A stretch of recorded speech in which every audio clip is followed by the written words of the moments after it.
Baik, bismillahirrahmanirrahim. Assalamualaikum warahmatullahi wabarakatuh. Hamdan syukranillah amma ba'd. Puji syukur kita panjatkan atas kehadirat Allah Subhanahu wa taala karena sampai hari ini kita masih diberikan nikmat kesehatan, kesempatan dan juga nikmat kekuatan. Dan tak lupa pula kita kirimkan salawat beserta salam kepada junjungan kita Nabi Allah Muhammad SAW yang telah membawa dari alam gelap gulita menuju alam yang terang benderang.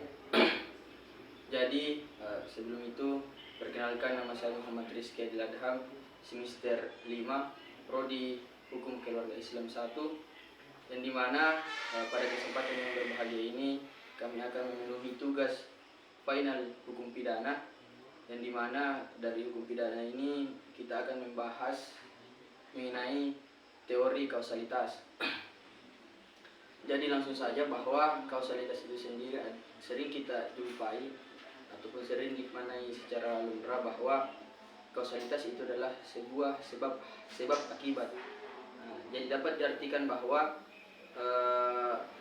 kausalitas ini bagaimana kemudian ketika terjadi sebuah peristiwa ataupun ketika terjadi sebuah kejadian yang dimana itu tidak terlepas daripada sebab dan akibat, baik itu yang mengandung pelanggaran perbuatan yang dimana akibat daripada perbuatan tersebut dapat dilakukan pemidanaan ataupun bukan. Dan juga perlu kita ketahui bersama bahwa teori hukum pidana ini sangat penting ketika ataupun sangat diperlukan ketika akan membuktikan seseorang itu apakah ketika dia dapat dijatuhi pidana atau tidak.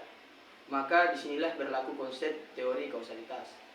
Dan juga teori kausalitas ini secara umum telah berkembang menjadi 3 teori. Jadi teori yang pertama itu condition sine qua non, yang dimana teori ini adalah dimana seluruh sebab yang menimbulkan akibat dari perbuatan tindak pidana dapat dimintai pertanggungjawaban. Itu teori yang pertama, teori condition sine qua non. Contohnya begini, ketika seorang majikan yang menyuruh pembantunya untuk membeli sesuatu di warung, tapi seorang majikan tersebut mengetahui bahwa keadaan di luar itu sedang hujan deras dan kemudian banyak petir. Jadi ketika kita memakai pendekatan condition sine qua non, yang dimana kita dapat melihat semua aspek ataupun semua sebab yang menimbulkan sebuah akibat, bahwa yang pertama yang bisa disalahkan itu adalah majikannya. Yang kedua dapat disalahkan bahwa kelalaian dari pembantunya tersebut. Dan yang ketiga dapat disalahkan warga sekitar yang tidak memasang penangkal petir. Kita lanjut kepada teori yang kedua. Jadi teori yang kedua itu generalisasi, yang dimana teori generalisasi ini adalah bagaimana kemudian kita dapat melihat salah satu sebab daripada akibat tersebut. Jadi berbeda dengan condition sine qua non, karena di teori pertama itu kita dapat melihat semua sebab yang kemudian akan diminta pertanggungjawaban. Akan tetapi di teori kedua itu dia itu hanya salah satu sebab yang kemudian dapat dimintai pertanggungjawaban.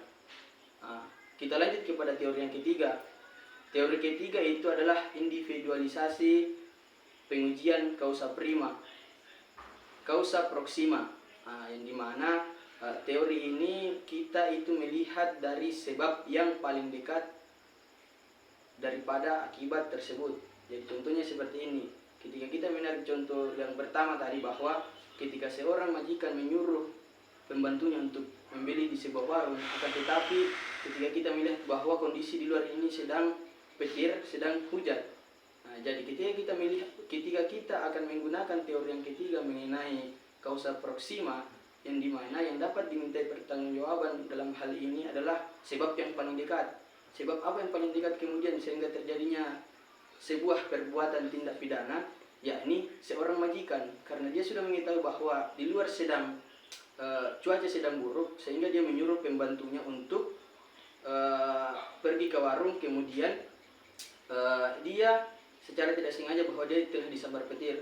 Jadi mungkin itu adalah pembahasan dari beberapa teori kausalitas secara umum. Yang pertama condition sine qua non, yang kedua teori generalisasi, dan yang ketiga teori individualisasi atau kausa proxima.